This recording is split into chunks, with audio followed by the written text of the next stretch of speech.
this fourth Wednesday in April as DEC Awareness Day, and it's a day where we focus on drug-endangered children and building awareness for their situations.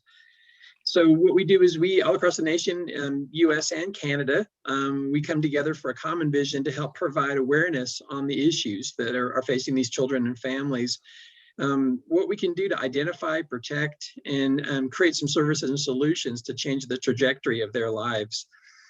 Last year, we went through a strategic planning process where we looked at all the different aspects of our mission and what we were doing, and did some good soul searching in a really healthy way. And one of the things that we always want to do is make sure that we're using an expanded definition of what we mean by drug-endangered children. So what we mean by drug-endangered children is they're children who are at risk of either suffering physical, mental, or emotional harm as a result of parent or caregiver legal or illegal substance misuse.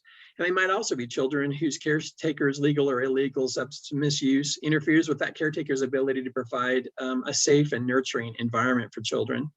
So it's really important that we come together on this day and other days to build that awareness for the 9.5 million children here in the United States that are affected.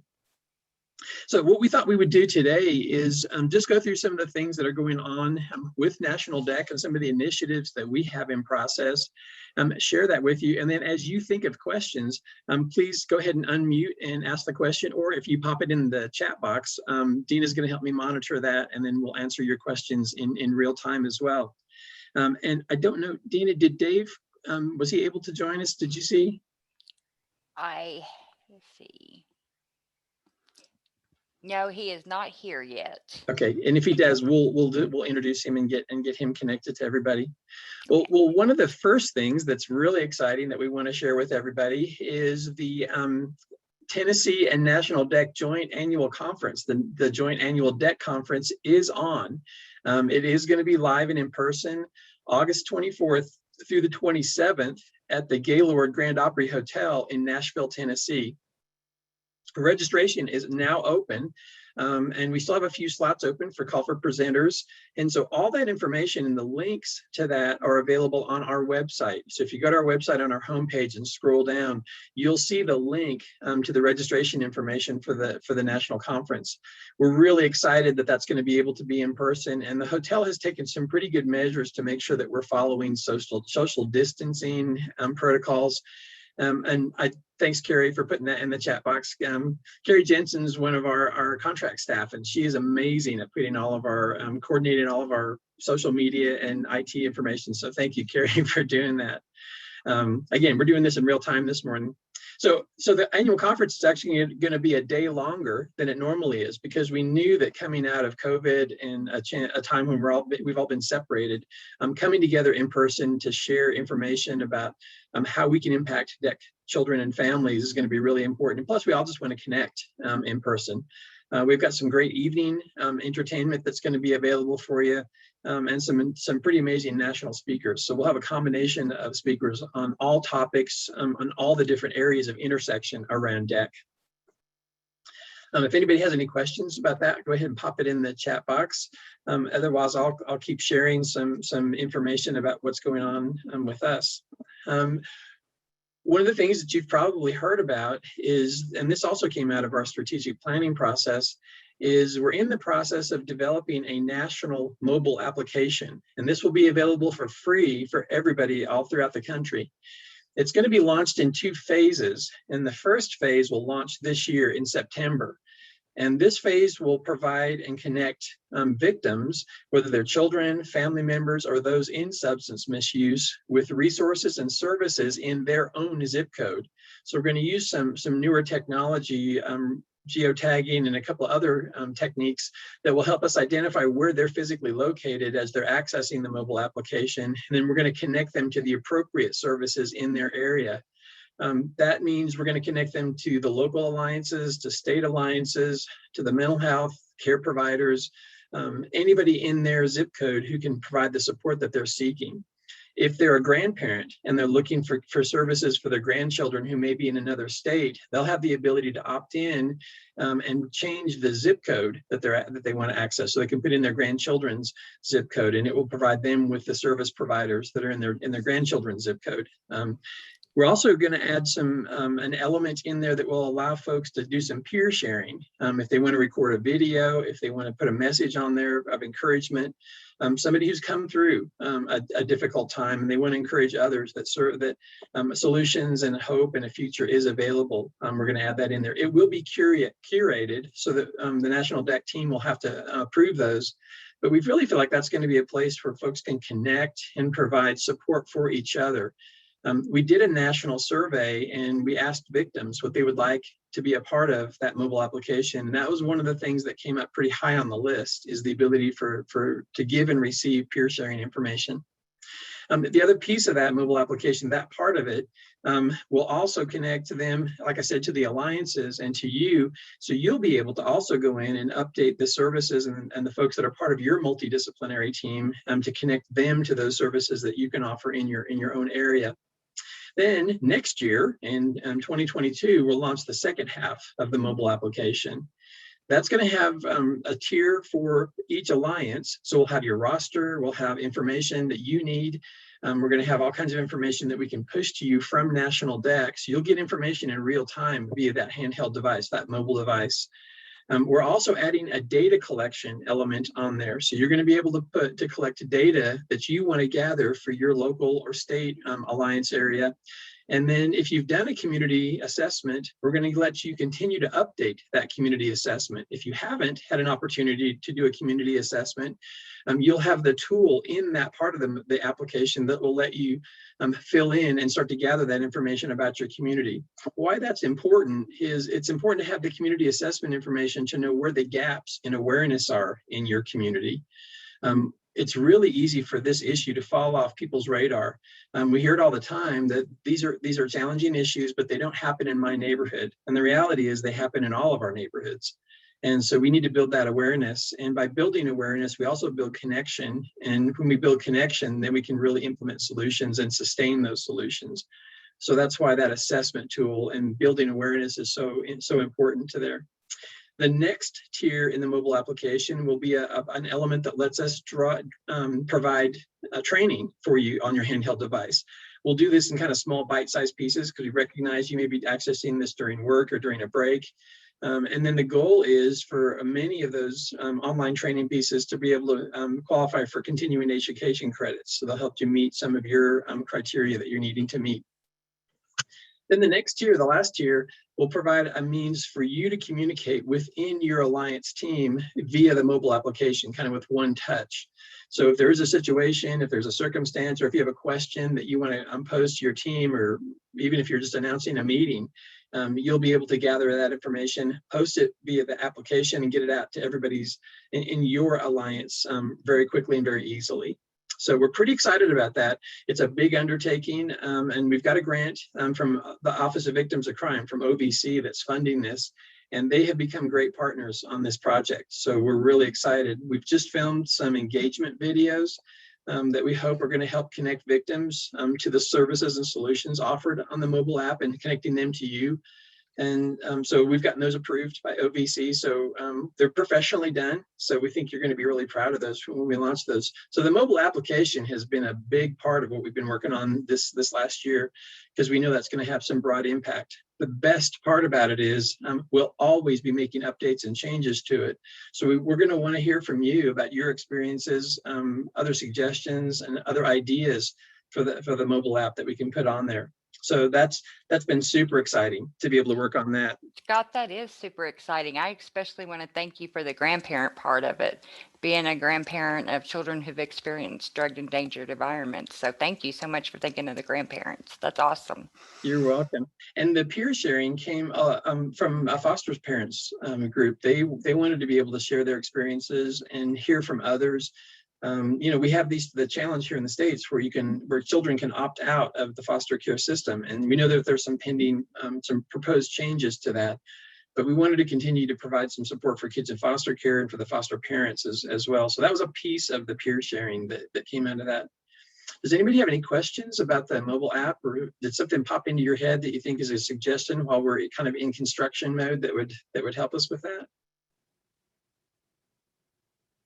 Please feel free to open up your mic and ask any questions. We want this to be interactive for you so that you go away with your questions answered.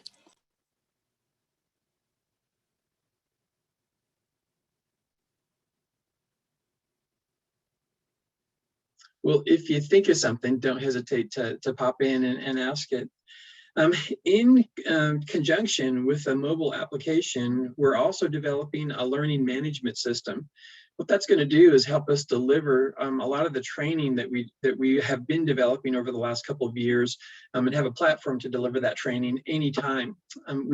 About a year and a half ago, 2 years ago, we launched an online learning management program with the COPS office, and there are 4 modules to that. And it kind of let us go through that process and sort of prove the concept.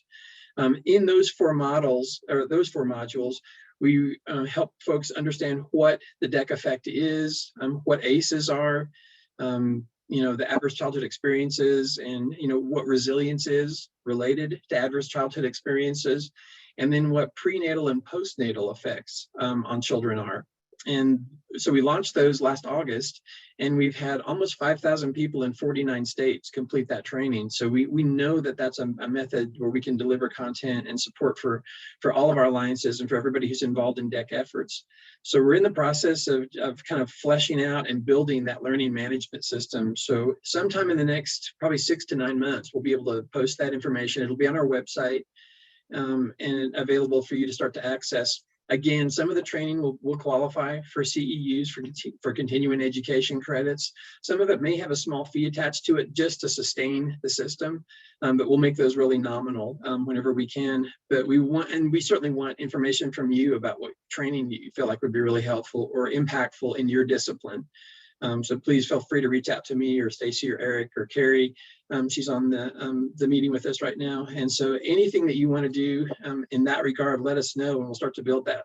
One of the things that we've started to work on kind of related to the learning management system is developing a mandatory reporter training program that's comprehensive. In my role as an executive director in the nonprofit world for the last 22 years, I've been required to train my staff and have them certified in mandatory reporter training. The challenge is I've called my insurance company and said, great, we understand this is a requirement. When can you send your person out here to train us? And they said, oh, we don't do that. And they said, who can you refer me to do the training? And they said, oh, we don't do that either. And so we recognize the challenge in finding qualified folks that can give you comprehensive mandatory reporter training. And just recently, there was a study done on the effectiveness here in the States of that training. And so we're going to take that study and figure out how to bridge the gaps and provide training that's meaningful and meets the requirements in whatever state that you're in. That will be delivered via that learning management system as well. Some of the gaps in the reporting is what do you report? How do you report it? Who do you report to? What are the consequences if you don't report, if you learn about a situation? We often don't get that kind of full comprehensive training. So we want to offer that in some bite-sized pieces that you can return to whenever you need to fulfill your requirements in your position. So just a few things that we're working on in that learning management system arena. So again, we welcome your input and your counsel on how we can continue to develop that as well. Another piece that came out of our strategic planning work is we recognized that so many things have changed, even in the last 5 years, that we needed to kind of step up our support for each alliance. So we're going to add an additional staff person to our team whose sole focus will be on alliance development and alliance support. So for our state, local, tribal, community alliances, we're going to have another layer of support for you that we're going to have beginning this summer. And so you'll see a new name on our team and you'll see some new outreach from us in that regard. We recognize things happening real time in your lives, and we want to make sure that we're responding and providing the appropriate support, training, and technical assistance to you in real time as well, because that's a big part of the DEC effort. We recognize that change is ongoing. It seems to be the only constant in our world is change. And so we want to be responsive to those changes, and as often as we can, try to stay ahead of those changes and give you the services and the equipment or the information that you need to also respond to those changes. it also helps too to be a collaborative team, to know what's going on and what's been working nationally. So we're going to do some peer sharing. We're going to start a quarterly Zoom meeting that everybody's invited to, and we came up with a really catchy name for it. We're going to call it All Hands on Deck, DEC. But the focus of that will be for Alliance partners to share with other Alliance partners. We don't want it to be just a national DEC kind of driven agenda. We're going to invite folks to come in and share their experience with their peers and keep a conversation going, because we learn so much more from each other and we're so much better when we work together. And so we want that to be something that's collaborative and engages us all across the country. So we like the name All Hands on Deck. Thanks for the Cynthia for the endorsement. We thought it was catchy too. So we'll try to come up with a catchy logo for that as well, so we can do the invitations for you as well. Another thing that we've been working on is making sure that we've expanded our board to make sure that our board is representative of all the communities where we work and serve, and that our board, like your multidisciplinary team, is representative of all disciplines. So we've added 4 new board members. 2 of those board members are State DEC Alliance coordinators. And what we're going to do is make sure that on our board at all times, there are at least 2 state DEC leaders who are part of the board and will serve for maybe a 2 or 3 year term. And that way we'll have a chance for a lot of different folks to have a seat on the board and have a voice in shaping the future of National DEC and our efforts as well. So I just wanted to share that with you so that you knew that we were conscious of modeling what we're also trying to encourage our alliances to do, is to be a successful, sustainable, multidisciplinary team with solid leadership that's representative of all the disciplines, that communicates and collaborates well, and addresses and sees change that's coming down the road to meet us. So we've done that on our own board. And so we're really excited about that. We're going to have several board members that will be at the national conference in August as well. So that would be a chance for you to meet some of them and hear from them directly as well. And then the last major piece that I wanted to share with you today is we're doing an awful lot of work now on the nexus between DEC and human and sex trafficking. There's been so much information that's come to light in the last few years. We finally started to gather real data and see the real consequences of that nexus between kids that are affected by parent and caregiver substance misuse, and how that leads to different human and sex trafficking scenarios. So we're beginning to build some new training programs, some new information. We've engaged an international expert on forensic trauma and human and sex trafficking to help inform us and make us better at what we do and how we share information in that regard. So that's another big component that we've tried to bridge the gap and become better informed as an organization. And so you'll see a lot more information from us over the next years as we share that connection, that nexus, and what we can do to address it, and how we equip everybody to be aware of it. We had an interesting presentation not too long ago where we got some pushback from the audience that they said that's just something that doesn't happen in their community. And after just a little bit of research, we found 2 cases where there had been familial trafficking within 3 miles of where some of the individuals who said that doesn't happen happen to live. So it is something that happens, and it happens in all of our neighborhoods, but it happens so privately and so quietly because there's so much shame and embarrassment around that issue that we just don't, it's not something that's publicly and widely known. So we are trying to bridge that gap. We are trying to bring some real tools, some real awareness, and some real ideas about how to implement solutions in those situations. So those are the big things that are going on with National DEC. So I do want to keep a bunch of time open. And if we ended a few minutes early, I'm sure you guys would all find that as grace as well. But I wanted to keep some time open for us to talk about ways that we can collaborate together and hear from you about what you're doing and what's working in your community or in your state as well. So I wanted to keep. Scott, Sure. should we share about Kansas and what we did in Kansas? Yeah, so we were really excited. Kansas got to partner with the National DEC, and the National DEC provided an academy, and I'll let Scott tell about it, and I'll jump in too. We had 7 communities in Kansas that were in agreement and jumped on to this academy so that we could start some alliances in Kansas. Yeah, Deanna, thank you so much. I didn't want that to slip by, so thanks for reminding me about that. So ACT Missouri PTTC and National DEC have collaborated to create what we're calling the DEC Academy. And the DEC Academy provides specific training to a state or a local community. So it's topic specific to your local state, your local community. And in that partnership, we bring in subject matter experts that are specific to whatever that issue is, whether it's National DEC staff, ACT Missouri staff. For Kansas DEC, that meant that part of what we did is we helped clarify some strategic planning for Kansas DEC.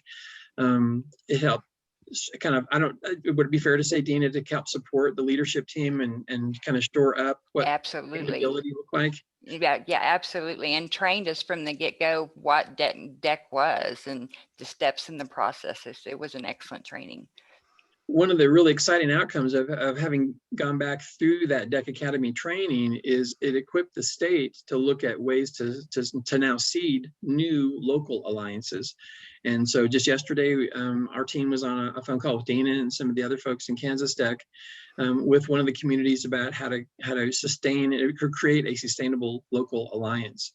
And so DEC Academy has been something that we've rolled out to be specific to a local community or a local area or a state. So that's, again, a collaborative effort between 3 organizations. And eventually DEC Academy will live on that learning management system that I was referring to a little bit earlier. And it really just gives some great guidance on how to develop your alliances.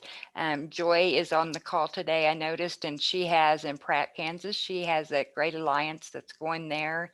And Cherokee County was the one I was on with Eric Nation yesterday. And Eric did a fantastic job of helping them to think outside of the box and create resources that they may never have thought of. So it's a really great, National DEC is a great resource. The Midwest PTTC, Dave Clausen, excellent connection, great collaborations going on. And I love the saying that they say, prevention is better together and together we are stronger. That is absolutely true. That is terrific. So again, we're trying to model what we teach. So we're trying to be good. We're trying to be really good collaborators and share information. One last thing, just so that you know the broadened support that we can offer is we do have a grant that allows us to provide some core DEC awareness training or some maybe some specific technical assistance to your alliance or your community as well. And so we didn't want finances to be an obstacle to that. So if that is an obstacle, reach out to either me, Eric, or Stacy and let us know what your situation is, because I think in most cases we can apply those grant funds to provide the support that you're looking for. And then we're also very active in co-applying for funding. So we've done quite a few co-grants with organizations. We don't have to be the grantee or the one who receives the grant. We can certainly be a contractor or a sub-awardee, but we want to make sure that we're providing you support with your grants and helping you meet your deliverables. So if there's a collaborative way that we can help support you to receive funding, we are definitely eager to do that. And we have the resources to help provide some grant writing support to help you with funding. So I know that's often a big issue with folks. So usually when I say funding, you know, the switchboard lights up. So I wanted to make sure that you knew that we do have those resources. We do have that desire to help you with funding. And also I want to mention that DECA has your community support specialist across Kansas. And I think everyone attended the National DEC Academy. So we are a connection too, if you need to reach out to us, and then we can get you connected to the National DEC as well. So I have a question for the group. One of the things that's come up in the last 3 trainings that we've done is a desire for more information and more training around collaborative evidence collection. You know, sometimes we get a little siloed within our own discipline and we kind of get in our own process.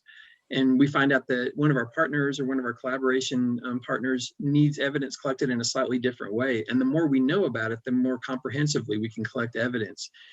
Just a quick, you know, kind of an impromptu survey of the group is evidence collection and how we use that as a collaborative tool. Is that something that resonates with folks? Because you know, we're hearing that quite often now.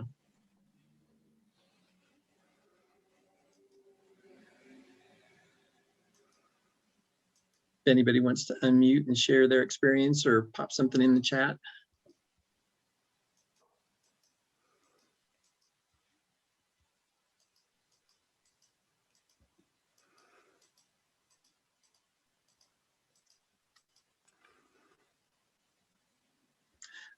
Well, just know that we are hearing that, and so we are being responsive to that, and we are going to build some training around what that looks like. We came at okay, Shelley, thank you. So we are building some training around that, creating some scenario-based training. So look for that coming up really soon. Yeah, data collection is tough. And so that's one of the reasons we put that into the mobile application, because we thought it could work in a handheld device because you can do it in real time. And often if we're building it, so you can click buttons, you can quickly fill in, a quick phrase or a sentence. So we're trying to make it as interactive and as responsive and easy to use as possible. The best part about it is we can always modify and change it to fit your needs whenever we need to, because this is the cool thing about a mobile application is it's kind of a living, breathing thing. It can always be evolving and changing. So as you share your needs, we'll be changing it in response as well. Pamela said data-driven studies are always helpful to build the alliances. Yeah, we're doing a lot more trauma-informed, evidence-based data collection. National DEC is, and we're trying to find some good partnerships with some of the universities that are doing some of that work. Yale University currently has a harmful effects study that's being conducted nationally, and Stanford's done a couple studies. And so we're trying to find some ways to feed information to them and be a part of that study so we can get the macro data, the national data, so we can share that. And again, that's the kind of thing that we're going to share in the Alliance section on the mobile application is as we get that information, we'll put those in there as downloadable PDFs or even short videos that you can watch in just a few minutes to share that information with you.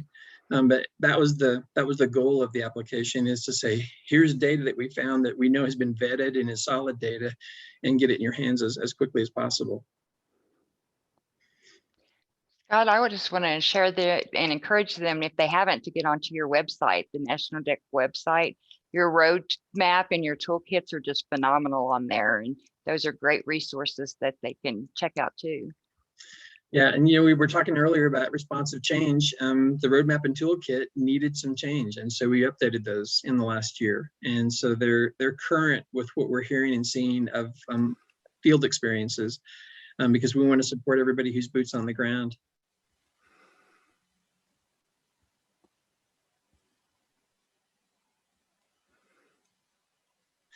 I'm just going through my notes just to make sure I've covered everything for you guys for this part of it.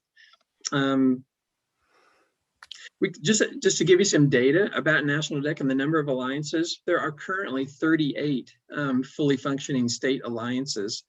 And within those state alliances, there are about 40 local community alliances. And then we currently have 10 active tribal alliances that we're working with. And we have some proposals with 3 different tribes to begin some work with them. So you can see we've got a nice mix of state, local, and tribal alliances. So I think we're continuing to broaden that. Back in the mid-2000s, there was a federal DEC task force that went dormant.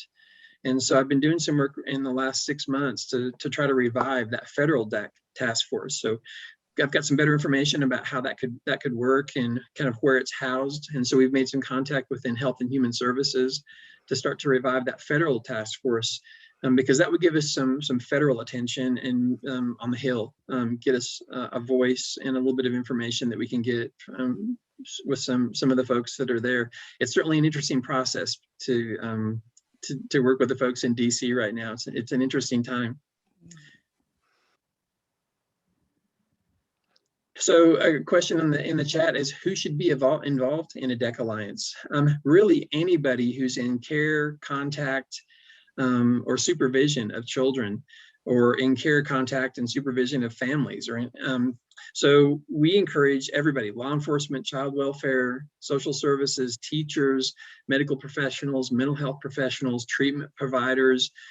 Even we've had in some alliances, the cable company or the utility companies have gotten involved because they have technicians that are in and out of homes frequently.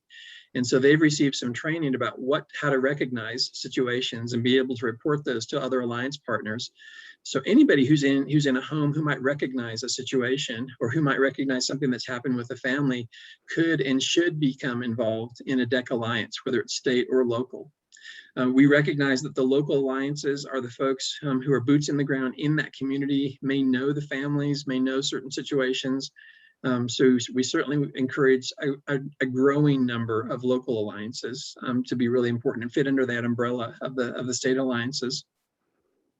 So I hope that answered your question. Yes, it did. Thank you.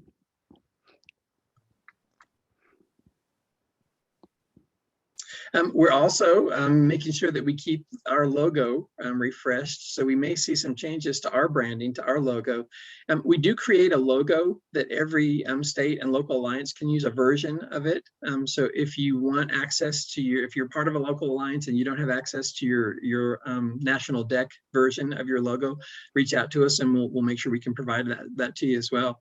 But we're going to do some refreshing just to make sure that it matches the strategic planning that we've just gone through. So some of the verbiage we'll update to match that as well.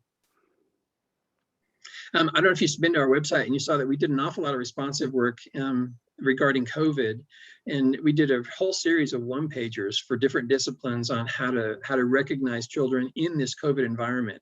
So for teachers, if you were on a Zoom meeting with children, what you might see in the background, that might be an indication, or are the children's behavior different from what you normally saw in the classroom, different indicators. We did the same thing regarding the human and sex trafficking, how to recognize some of those situations, because again, behaviors can, and things that you can see even on a Zoom call can give you indications as well that something may be going on. So the one-pagers have been really well received. And we've gotten quite a bit of feedback from some folks within the Department of Justice that they like that kind of delivery system for quick information. We did provide a newsletter for the COPS office within DOJ.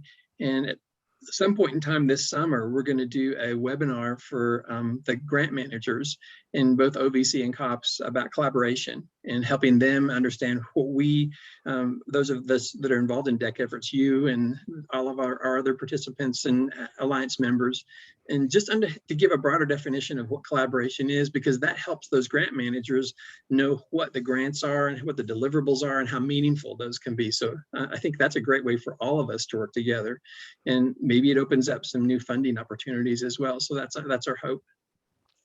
One of the things that I did was I pulled up some of your one pages you had and printed them off. And one of the stats I wanted to share that I'm not sure everyone realizes, but 1 in 8 children live in households with at least one parent who has a substance disorder. That's really high number. So there's a lot of children out there that need help and a lot of alliances that need built. Mm-hmm. Yeah, that's that data that we were talking about earlier. Is, we know there's an estimate of 9.5 million kids that are affected. When you bring in other ancillary effects, we don't know how high that number might be, but it might be a little bit higher. So that's why data collection's become a bigger part of what we do. And so you'll see more hard data from us coming along in the next few years. I was on a roundtable discussion with some folks that are looking internationally at childhood trauma and what we do to treat trauma, those ACEs events, those traumatic events. And it was interesting in a discussion. So these are renowned experts all across the world. And we spent an awful lot of time talking about treatment and not as much time talking about prevention. So one of the things that I think we feel really good about in our collaboration with all of you is that we do spend an awful lot of our time considering prevention. What does it look like to recognize early, to intervene early, and to provide services, meaningful services to the children and the families? Because we've seen that's been the most effective approach to change that trajectory and break those generational cycles of substance misuse. So I think that's a way that we can continue to inform kind of the academic world, and then they can help us gather the data that backs that up and proves that prevention's the most meaningful way to change that trajectory.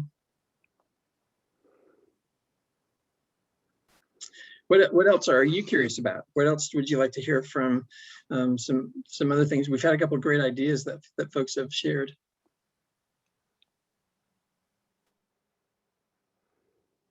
So if you're looking to get another DEC Academy set up for your state, what's the target number of new counties or communities that you would like to see be ready before you have host another DEC Academy?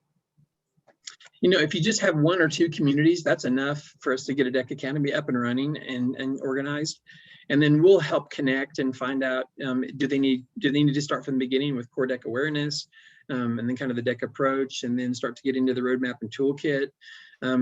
We can help take the team from how do you do recognition and then intervention, and then what are the services? How do you mobilize those services together? What does collaboration look like? And then how do you communicate on a regular basis? We don't want to create a false sense of this is something you can meet together once, and then this will become a solution. We definitely want to encourage this to be an ongoing collaboration where you meet regularly, you share information, you build that collaboration, and you invite others in to be part of your multidisciplinary alliance. So if you had just one or two communities, we would definitely start to organize that for you. Does that help, Daniel? Yes, it does. Thank you.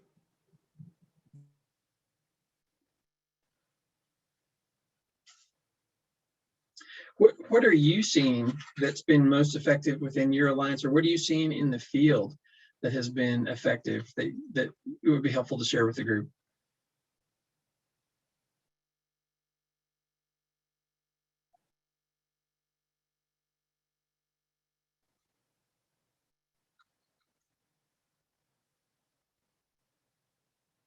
I think one of the things that we hear most frequently is the need for continued awareness building. And so we really encourage awareness to happen kind of on two fronts, is build community awareness and then build awareness with others who could and should be a part of your alliance. So awareness is kind of a thing. It's sort of that outreach piece. And so we encourage everybody to kind of have your 1 minute or short elevator speech about, hey, I'm involved in a multidisciplinary alliance.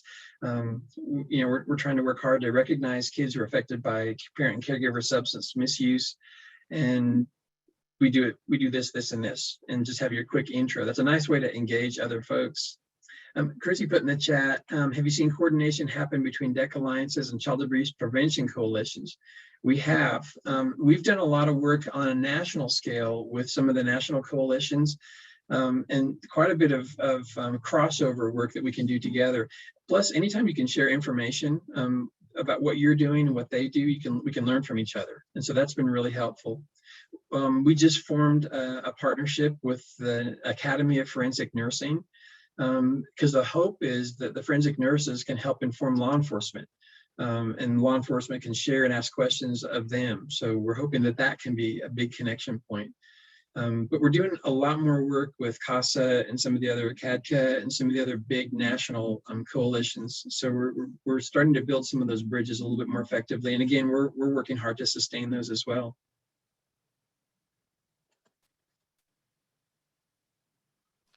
Scott, I really liked what you talked about, the awareness piece and how important that is. We talked about that in the meeting yesterday about awareness never stops. You continually build that awareness to help with the stigma and to help build a support system around those families who need that help. Mm-hmm. Some alliances have created like their own little flyer, and we can help with that as well. We've got some templates that we can provide for you where you can brand it for your own local community or for your state. And those are something nice to have. You can have it in your vehicle. You can pass it out when you meet folks. If you're sitting and having coffee in a coffee shop and you meet somebody, it's a great way to connect. I'm an extrovert, so when I go to the coffee shop, I talk to everybody, and it's funny who you meet and some of the connections you make. And so I try to keep a couple things like that with me wherever I go, so I can hand them out, because you just never know who you're going to meet, who you're going to engage. So that's a great way to build awareness. We're going to start to roll out some PSAs, the public service announcements. So we'll give you the scripts for those that you can customize for your community. TV and radio stations, they're supposed to give a certain number of hours. I can't remember the matrix anymore, but they're supposed to provide those for free to nonprofit organizations or community service organizations. And so we're going to start to provide you with some templates for those. And we're trying to see if we can even find a way to pre-record some of those. The only thing that's tough with that is we can't customize it for your community. But if we give you the script, you can customize it for your community. You can work with you and then your TV or radio station to get that on air. Lisa asked, do you offer trainings to members in effective treatments for persons with SUD? We do, and we've got some connections. We've got some other partnerships with folks that provide both in treatment facility and then in the home treatment for the children and the families. And so we do have some connections there, and you'll start to see some of those resources be populated on that mobile application as well. So where those organizations have offices or have trainers or treatment facilities or treatment persons, we'll have those populated on the mobile application. But yeah, it's a great question. And Cynthia asked, what about churches as community partners in the Alliance? Those are great partners. So my dad's a pastor, and one of the challenges is folks that are members of churches are usually typically really involved in the community and making the community better. And so they're a great partner for an alliance because they can help build awareness, because they're in regular contact with families and they often can see something that's happening, or they have resources or the ability to provide references to services. Other nonprofit organizations are great partners for an alliance as well, specifically ones that offer a specific kind of service to a community. You know, so many ancillary challenges that come out of substance misuse, whether it's instability in the home, whether it's food instability. We find that the kids don't often have the equipment or the clothes that they need for school. And a lot of nonprofits, a lot of churches can help bridge some of those gaps and help meet some of those needs. So they make terrific partners as well. That was a great question, Cynthia. Thank you.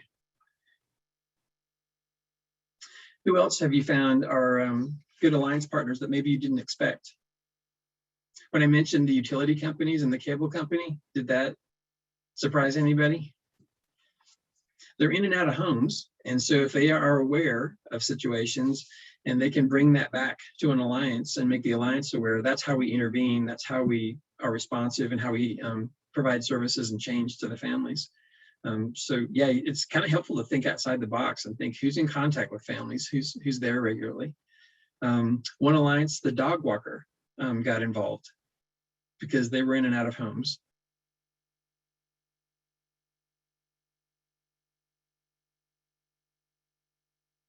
Yeah, Samantha, that's exactly right. I wouldn't have thought I don't know if I would have thought of it either. I hope I would have, but I'm not certain I would have. Yeah, pest control. That's another one that would be a great partner. They're thoroughly in a home frequently, and so they really are seeing things. When I mentioned the interactive training that we were talking about, the Choose Your Adventure, what we're hoping to do there is to have folks from different disciplines view a scenario, whether it's an image or a 3D image or a video together of a house, of a room, and each discipline identify what they perceive as risks in that scenario, and then each discipline who's a part of that program share what they perceived as risk, because we can share that with each other and we can learn from each other what the other thinks is a risk that we didn't think is a risk and why we identify those as risks. So that's another thing that's going to be a part of that learning management system, and maybe even an interactive piece on the mobile application. But it's something you can do in your alliance when you're having your alliance team meetings, is bring everybody together and say, okay, let's do this exercise together. What do we each perceive as risk? And then learn from each other what we see as those risks.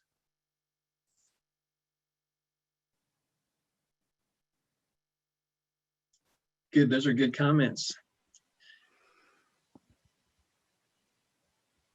Dina, what have you seen as good as alliance partners that maybe were kind of an outside of the box invitation or connection to make? The elderly population can be a good connection, especially your retired senior volunteer program, because they're always looking for volunteers to help with different things. And what a connection with grandparents there. And then also, if you look outside the recovery, the recovery community is another great partner that's often left out. Mm-hmm.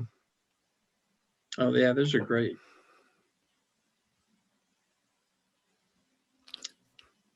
What other questions does the team have?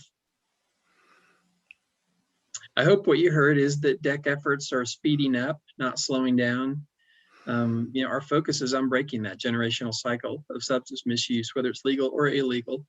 And obviously the challenges with legal substance misuse are growing as more states legalize different substances. And so we're trying to stay on the forefront of that. And so hopefully we'll provide more information about what you can do in your alliance and what those impacts are and how we can help prevent some of the impacts as well. We're seeing a lot more contact, challenges with kids, certainly as certain substances are put in forms that are attractive to kids, as gummies, as edibles, as things that look like kids would want to put in their mouths. We're trying to build more awareness about what the challenges with those are and how we can prevent situations from becoming, irreconcilable. Scott, I wanted to let everybody know that I'll send out a follow-up email with your contact information.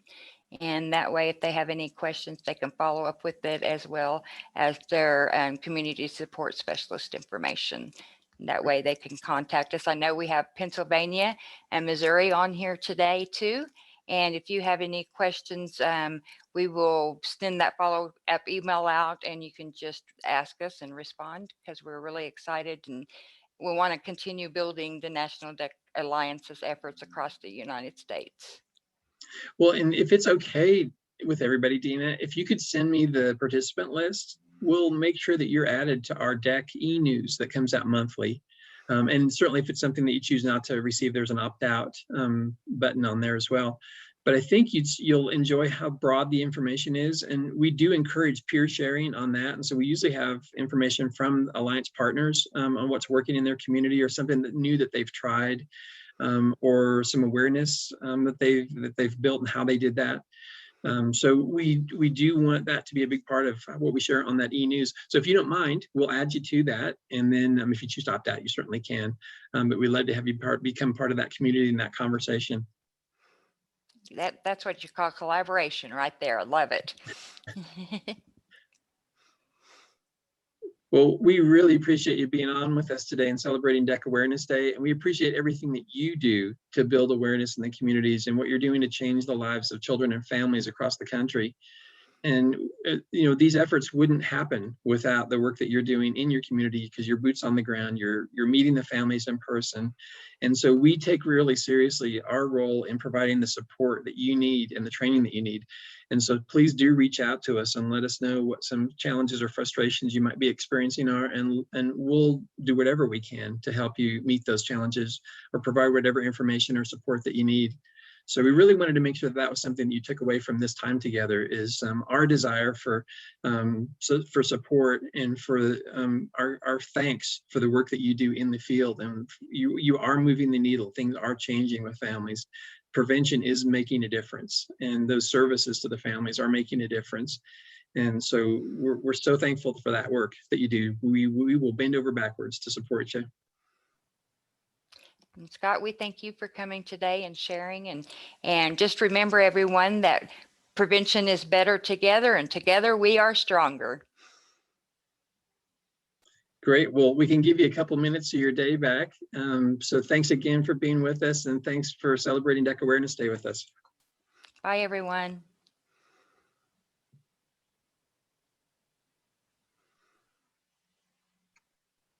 Hey, Scott, I had a clarification question.